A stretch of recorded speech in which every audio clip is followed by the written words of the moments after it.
21তম বিশেষ বাংলা অংশ। চাঁদের হাট কথাটির অর্থ হলো প্রিয়জন সমাগম। চাঁদের হাট প্রিয়জন সমাগম। কোনটি শুদ্ধ বানান? শুদ্ধ বানান হলো, এখানে সবগুলো বানানই ভুল। আর শুদ্ধ বানান সুচিস্মিতায় তালব্য উকার আছে, কিন্তু তালব্য উকার চয় রস্যইকার দন্তস্বয় ময়যুক্ত রস্যইকার তয়াঘাত। সুচিস্মিতায় তালব্য উকার, তারপরে সবগুলোই রস্যইকার। অর্থ মৃদু ও নির্মল হাসিযুক্ত। সুচিস্মিতা যার অর্থ মৃদু ও নির্মল হাসিযুক্ত।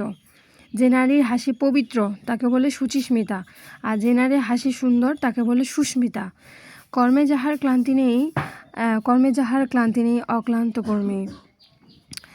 নত্যবিধি সাধারণত কোন শব্দে প্রযোজ্য? নত্যবিধি সাধারণত তৎসম শব্দে প্রযোজ্য।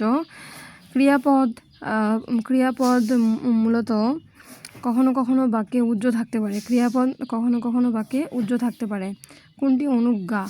অনুজ্ঞা হচ্ছে তুমি যাও, এটা হলো অনুজ্ঞা। যত বড় মুখ নয় তত বড় কথা। এখানে মুখ বলতে মূলত শক্তিকে বোঝাচ্ছে। যত বড় মুখ নয় তত বড় কথা। কোন বানানটি শুদ্ধ?